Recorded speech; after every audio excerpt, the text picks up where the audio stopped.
കൊലയ്ക്കോ? കല കല കല കല കലയ്ക്ക് നിറമുണ്ടോ അല്ലേ?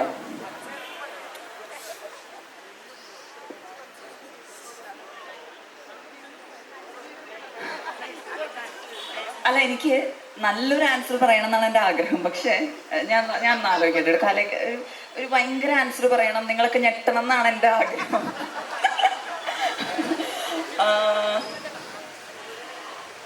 കലയ്ക്ക് നിറമില്ലടോ. കല ഇസ് എ വരദാനം ഫ്രം ഗോഡ്. പക്ഷെ നമ്മുടെ കല അറിയാൻ നമ്മൾ ഇത്തിരി കഷ്ടപ്പെടണം. അതായത് കല എന്ന് പറഞ്ഞ് നമ്മൾ പൊതുവേ ആയിട്ട് ആക്സെപ്റ്റ് ചെയ്ത കാര്യത്തിനെ തുടരുന്നേക്കാളും നമ്മൾ എന്താണ് നമ്മുടെ കല എന്ന് തിരിച്ചറിഞ്ഞു കഴിഞ്ഞാൽ നിറമൊന്നും ഒരു പ്രശ്നമല്ല. ആ ലെവലിലേക്കായിരിക്കണം നമ്മൾ വളരേണ്ടത്. അങ്ങനെയല്ലേ? നമ്മുടെ കല ഫ്രം ആർ ഇന്നർ സോൾ അറിഞ്ഞു കഴിഞ്ഞാൽ പിന്നെ ഒരാൾ ഇതൊന്നും പറയില്ല. കാരണം അതിൻ്റെ മുകളിലാണ് നമ്മുടെ കല നിൽക്കുന്നത്. സോ അത് it comes from the acceptance of reality and being your self. എനിക്ക് തോന്നുന്നു. നന്നായോ? എല്ലാ നിറത്തിനും ഭംഗിയുണ്ട്. എല്ലാ നിറത്തിനും ഭംഗിയുണ്ട്. കറുപ്പിനും ഭംഗിയുണ്ട്, വൈറ്റിനും ഭംഗിയുണ്ട്, എല്ലാത്തിനും ഉണ്ട്. അത് ചേരേണ്ട രീതി ചേരുമ്പോഴാണ് അതിന്റെ രസമുള്ളൂ. അതാണ് അതിന്റെ കറക്റ്റ്.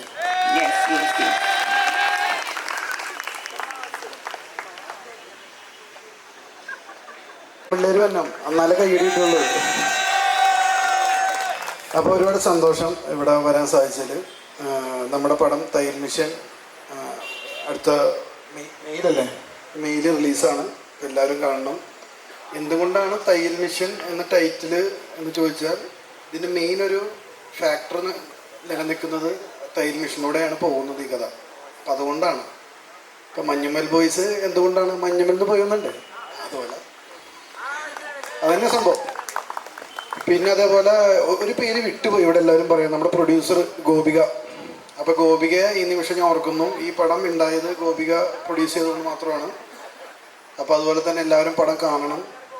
പിന്നെ നമ്മുടെ ആദ്യം പറഞ്ഞില്ലേ, ഇവിടുന്ന് പഠിച്ചു പോയ കുറേ ആൾക്കാരുണ്ട്, ജോലി കിട്ടിയ ആൾക്കാരുണ്ട്, കിട്ടാത്തവരുണ്ട്. അതിലൊന്നും വലിയ കാര്യമൊന്നുമില്ല കേട്ടോ. നമ്മൾ ഹാർഡ് വർക്ക് ചെയ്ത് എന്തായാലും കിട്ടാത്ത ഒരു കാര്യമില്ല ഇവിടെ.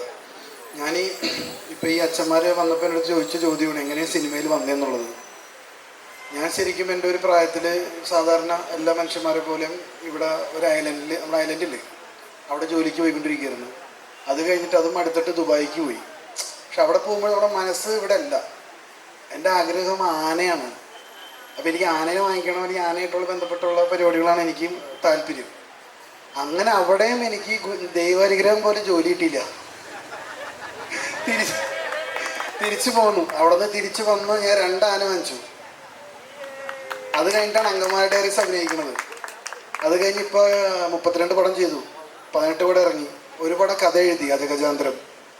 ആ പടം ഹിറ്റായിരുന്നു ഇവിടെ. അപ്പം ഞാൻ പറയാൻ കാര്യം എന്ന് വെച്ച് കഴിഞ്ഞാൽ നമ്മൾ മടിച്ച് പിന്നോട്ട് പോയാൽ പോയി.